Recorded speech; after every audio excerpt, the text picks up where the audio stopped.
As parábolas são um elemento essencial do método de ensino excepcional do Senhor Jesus Cristo.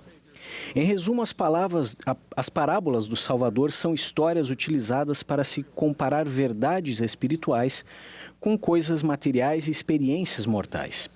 Por exemplo, os evangelhos do Novo Testamento estão repletos de ensinamentos que comparam o reino dos céus a um grão de mostarda, a uma pérola de grande valor, a um pai de família e a trabalhadores em sua vinha, a 10 virgens e muitos outros exemplos. Durante parte do ministério do Senhor na Galileia, as Escrituras indicam que, sem parábolas, nunca lhes falava. O significado ou a mensagem desejados de uma parábola normalmente não são expressos de maneira explícita. Na verdade, a história apenas transmite verdade divina para o recebedor na proporção de sua fé em Deus, de sua preparação espiritual e de sua disposição para aprender. Portanto, uma pessoa deve exercer arbítrio moral e pedir, buscar e bater de maneira ativa, a fim de descobrir as verdades contidas em uma parábola. Oro sinceramente para que o Espírito Santo ilumine cada um de nós, ao ponderarmos agora sobre a importância da parábola do banquete do casamento real. Então Jesus tornou a falar-lhes em parábolas, dizendo: O reino dos céus é semelhante a um certo rei que celebrou as bodas de seu filho e enviou os servos para chamar os convidados para as bodas, e não quiseram vir. Depois enviou outros servos, dizendo: Dizei aos convidados: Eis que tenho o meu jantar preparado, os meus bois e cevados já mortos, e tudo já pronto. Vinde às bodas. Porém, eles, não fazendo caso, foram um para o seu campo, outro para o seu negócio. Nos tempos antigos, uma das ocasiões mais alegres na vida judaica era a celebração de um casamento, um evento que durava 1 ou 2 semanas. Tal evento exigia um longo planejamento. Os convidados eram informados com muita antecedência e recebiam um lembrete no dia da abertura das festividades. Um convite para um casamento como esse, enviado por um rei aos seus súditos, era praticamente considerado uma ordem. Mesmo assim, muitos dos convidados nessa parábola não foram ao banquete. É mais que evidente que a recusa em comparecer à festa real era um ato de rebelião deliberada contra a autoridade do rei e uma ofensa pessoal contra o soberano reinante e seu filho. O fato de um homem ter ido para sua fazenda e outro ter ido cuidar de seus interesses comerciais reflete as prioridades equivocadas deles e um descaso total com a vontade do rei. A parábola continua. Então disse aos servos: As bodas, na verdade, estão preparadas, mas os convidados não eram dignos. Ide, pois, às saídas dos caminhos, e convidai para as bodas todos os que encontrardes. E os servos, saindo pelos caminhos, ajuntaram todos quantos encontraram, tanto maus como bons, e as bodas encheram-se de convidados.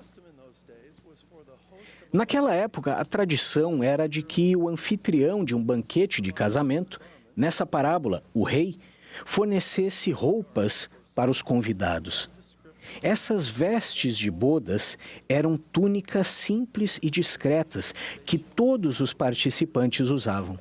Dessa maneira, a posição social ou política era eliminada e todas as pessoas no banquete podiam se relacionar como iguais. As pessoas que foram convidadas no caminho para ir ao casamento não teriam tempo ou meios para procurar trajes apropriados em preparação para o evento. Assim, o rei provavelmente ofereceu aos convidados roupas de seu próprio guarda-roupa. Todas as pessoas tiveram a oportunidade de usar roupas da realeza. Quando o rei entrou no salão do casamento, ele observou o público e imediatamente percebeu que um convidado visivelmente não estava usando a roupa de casamento. O homem foi trazido até o rei e ele lhe perguntou: Amigo, como entraste aqui, não tendo veste de bodas? E ele emudeceu. Em suma, o rei perguntou: Por que você não está usando a roupa de casamento, apesar de tê-la recebido? O homem obviamente não estava vestido de maneira apropriada para essa ocasião especial. E a frase, e ele emudeceu, indica que ele não tinha uma justificativa. O elder James E. Talmage forneceu esse comentário explicativo sobre o significado das ações do homem. Percebe-se claramente pelo contexto que o convidado desprovido das vestes era culpado de negligência, desrespeito intencional ou de alguma ofensa ainda mais grave.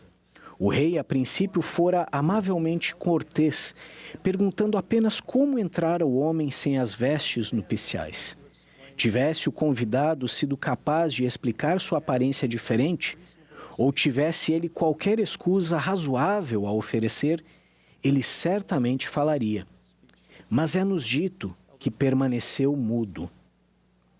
O elder Talmage continua. O convite do rei havia sido apresentado livremente a todos quantos seus servos tinham encontrado. Entretanto, cada qual teria que entrar no palácio real pela porta. E antes de chegar à sala do banquete, em que o rei iria aparecer pessoalmente, deveria vestir-se de maneira adequada. O faltoso, contudo, de alguma forma havia entrado por outro caminho e, não tendo passado pelas sentinelas de serviço nos portões, era um intruso. John O. Reid, um autor cristão, observou que a recusa do homem em usar a roupa de casamento demonstrou um evidente desrespeito pelo rei e por seu filho. Ele não estava simplesmente sem a roupa do casamento. Na verdade, ele escolheu não usá-las. Com rebeldia, ele se recusou a se vestir de maneira apropriada para a ocasião.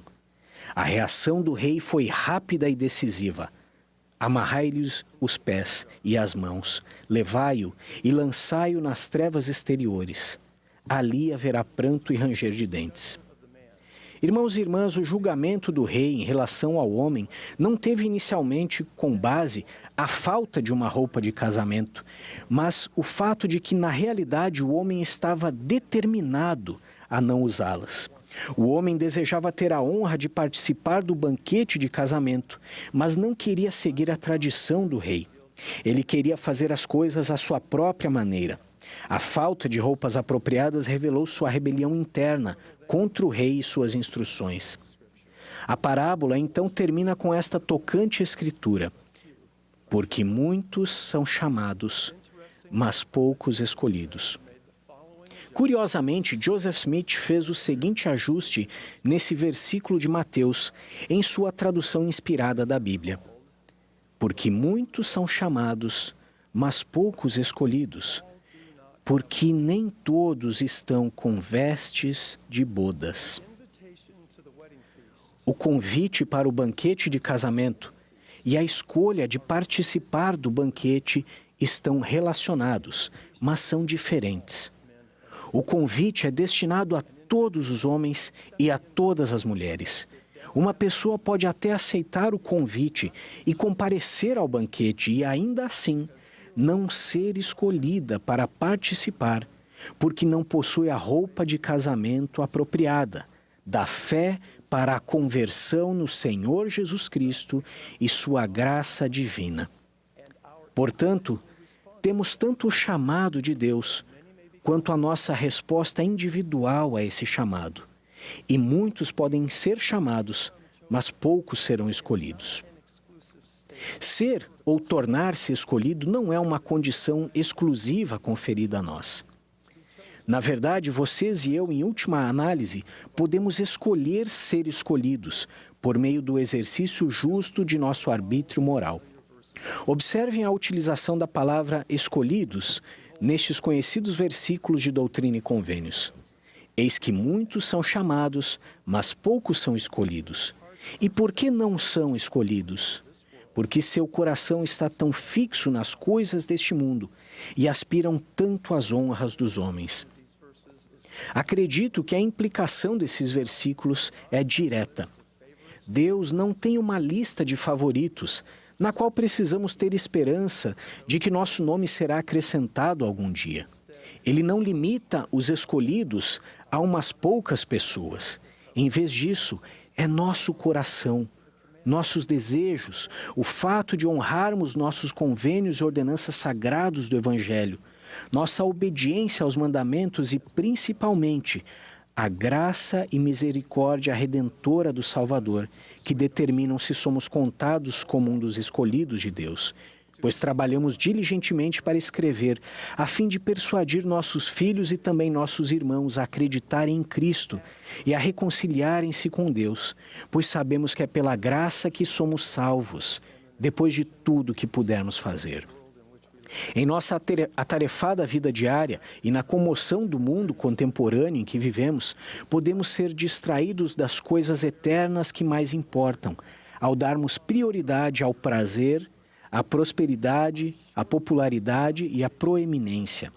Nossa preocupação a curto prazo com as coisas deste mundo e com as honras dos homens pode nos levar a comprometer nossa primogenitura espiritual, por muito menos do que um guisado de lentilhas. Repito a admoestação que o Senhor deu a seu povo por meio do profeta Ageu do Velho Testamento. Ora, pois assim diz o Senhor dos Exércitos, considerai os vossos caminhos. Cada um de nós deve avaliar nossas prioridades temporais e espirituais de maneira sincera e em espírito de oração, a fim de identificar as coisas em nossa vida que talvez nos impeçam de receber as bênçãos abundantes que o Pai Celestial e o Salvador estão dispostos a nos conceder. O Espírito Santo vai nos ajudar a ver a nós mesmos como realmente somos.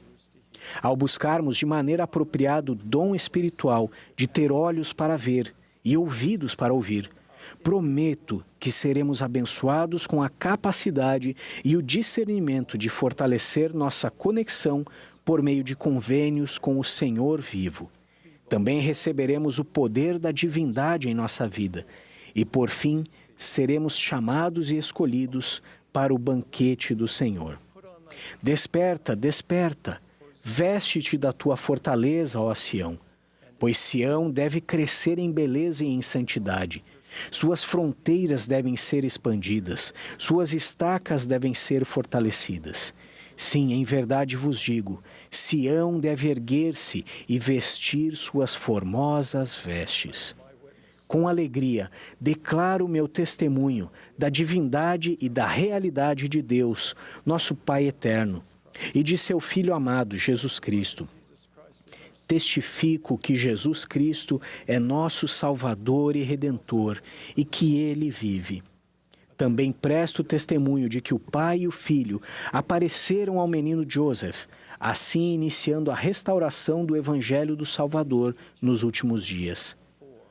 Oro para que cada um de nós busque olhos para ver e ouvidos para ouvir, e seja abençoado com essas coisas. No sagrado nome do Senhor Jesus Cristo. Amém.